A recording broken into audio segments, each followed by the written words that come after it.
Think about a single summer as a kid. It felt like it lasted forever. Endless afternoons, no responsibilities, time practically stretching out in front of you like it would never end. Now think about last year. It probably feels like it happened about 3 months ago.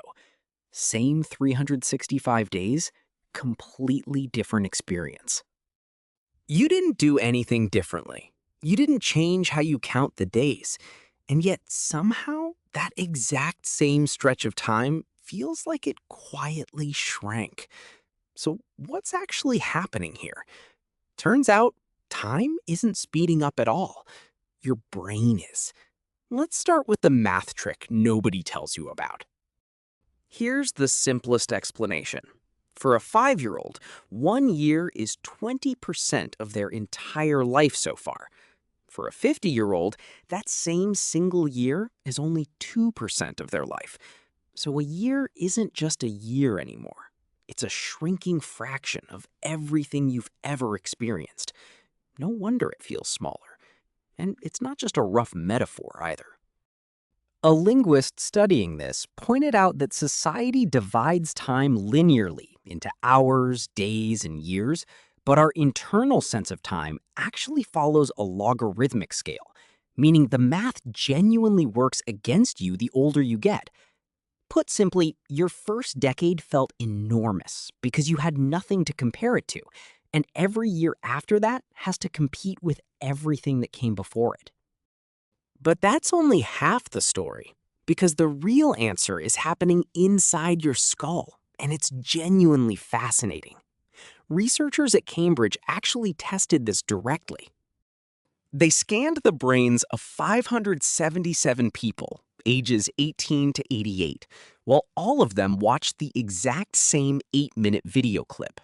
A suspenseful Alfred Hitchcock scene, chosen specifically because it makes almost everyone's brain fire in a similar, trackable way. Using a machine learning model, they tracked how often each person's brain switched between different mental states while watching, essentially measuring how many distinct moments the brain was logging as the story unfolded. And the result? Older participants' brains switched states less often than younger ones. In other words, a younger brain carved that same 8 minutes into more separate little chapters, while an older brain smoothed the whole thing into fewer, longer ones. Here's why that matters so much. If your brain is logging fewer mental events, your life's highlight reel starts to blur together. Scientists actually have a name for this: age-related neural dedifferentiation, where the brain's activity patterns become less distinct over time, and faces, objects, and moments all start to overlap, making it genuinely harder to tell where one experience ends and another begins. Think of it like a flipbook. The fewer pictures a flipbook has, the faster you flip through to the end. That's basically what your brain is doing to time itself as you age. One researcher studying this even framed it as a processing speed issue. As the networks of neurons in an older brain grow larger and more complex, electrical signals have to travel greater distances, slowing down how quickly the brain processes new visual information, meaning it perceives fewer frames per second than it did when you were young. So it isn't that the world sped up. It's that you're literally sampling less of it per second than you used to. There's also a second angle worth knowing. Whether you're living through a moment or looking back on it changes everything. Researchers found that when people were asked to reflect on their lives, those older than 40 tended to feel like time moved slowly in childhood, then steadily accelerated through their teenage years into adulthood. That's because we experience time two different ways: a prospective vantage, while an event is actually happening, and a retrospective one, after it's already over. And those two experiences don't match up at all. There's also a novelty problem layered on top of all this. As we age, our brains get more efficient. They recognize patterns, automate routines, and skip over unnecessary details.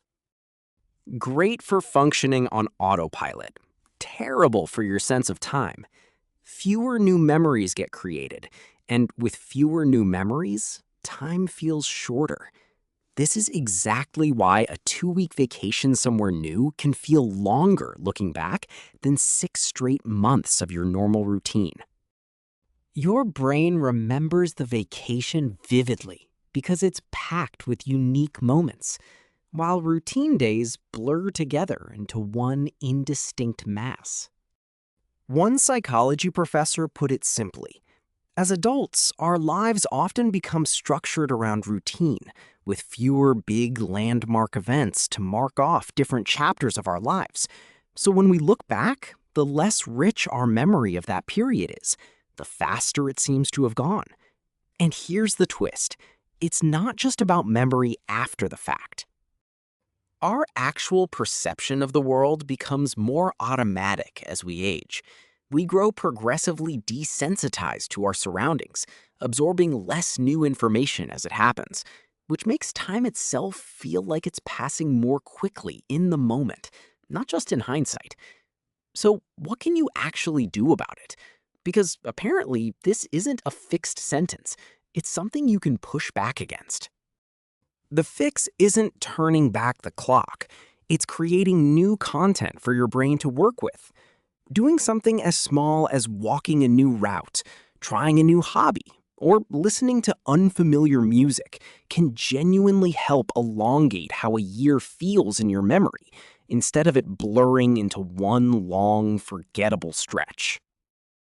The key is that it has to be genuinely new to your brain, not just a slightly different version of the same day. A route you've never walked forces your brain to pay attention again, and attention is exactly what lays down fresh memories in the first place. And one researcher's advice goes even further than just chasing novelty for its own sake. She noted that learning new things and traveling can help, but meaningful social interactions and activities that genuinely bring you joy may matter even more for making time feel subjectively fuller. It's not just about doing something different. It's about doing something that actually matters to you. So the next time a year flies by and you think, where did that even go? The honest answer is, your brain didn't have enough new, distinct material to hold on to. It wasn't lying to you, and it wasn't malfunctioning either. It just ran out of separate moments worth filing away, so it compressed the whole year into a blur. Maybe slowing time down was never really about controlling the clock. Maybe it was always about giving your brain something worth remembering in the first place. Because in the end, the years you actually remember are the ones where you truly show up for them. If this made you think differently about how fast this year has gone, that's kind of the whole point.